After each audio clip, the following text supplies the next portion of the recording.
এই মুহূর্তে শেষনাগে দেখতে পাচ্ছেন চারদিকে বরফ, সেই বরফের মাঝে এই মুহূর্তে পুরো পাহাড়টাতে বরফে ভর্তি, মানে যার নিচে টেন্ট লাগানো হয়েছে শেষনাগের, সেখানেই এই মুহূর্তে প্রচুর টেন্ট লেগেছে, প্রচুর বিভিন্ন রকমের টেন্ট আছে। মানে আপনি 3জন 5জন 6জনের টেন্ট রয়েছে, 7-8 জন থাকতে পারবে তার টেন্ট রয়েছে। মাটিতে মানে মাটিতে আছে, আবার কতগুলোতে খাট দেওয়া রয়েছে, যেরকম কিছু 750 650 টাকা হচ্ছে পার হেড রেট।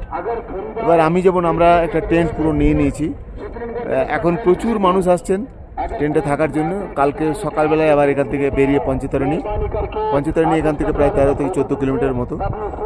কিন্তু আবহাওয়াটা দুর্দান্ত, এখন একটু রোদ দিচ্ছে এবং সেটাই বাঁচোয়া, রোদ দিচ্ছে, প্রত্যেকে রোদে ঘোরাঘুরি করছে চারদিকে। দুর্দান্ত জায়গা শেষনাগ। মানে যখন ভাবছি যে যখন কেউ থাকে না, যখন অমরনাথ যাত্রী কেউ আসে না, তখন শেষনাগ কীরকম থাকে। তখন শেষনাগকে আসতে দেওয়া হয় না, আসলে শেষনাগকে তখন এই ট্রাভেল পয়েন্টের মধ্যে রাখে না আর কি, শেষনাগ মানুষ আসতে পারে না। কিন্তু আইডিটিপির একটা অফিস দেখলাম এখানে, আইডিটিপির কিছু জওয়ান হয়তো থাকে, কিছুদিন থাকে, তারপরে হয়তো নিচে যায়। কিন্তু আইডিটিপির একটা দেখলাম ঘর করা রয়েছে, বেশ কয়েকটাই ঘর করা রয়েছে শেষনাগে। দুর্দান্ত বলতে গেলে অসাধারণ। গভর্নমেন্ট এত খরচ করেছে, সত্যি ভাবা যায় না, যেটা এই একটা প্রোগ্রামের জন্য গভর্নমেন্ট যা খরচ করেছে সেটা কিন্তু হ্যাটসঅপ। কোথাও কোনো খুব একটা অসুবিধে নেই। বাথরুম, কতগুলো যে বাথরুম, এবং সবগুলো পরিষ্কার পরিচ্ছন্ন সব। ভান্ডারেতে খাওয়ার তো কোনো অসুবিধে নেই, যে যা খুশি খাচ্ছে, খালি থাকার জায়গাতে একটু করে পয়সা লাগছে, বাকি এভরিথিং দুর্দান্ত। আমার তো মনে হলো যে অমরনাথ আসার একটা ব্যাপক কষ্ট আছে, কিন্তু এইসব দেখলে না মনটা ভুলে যায়।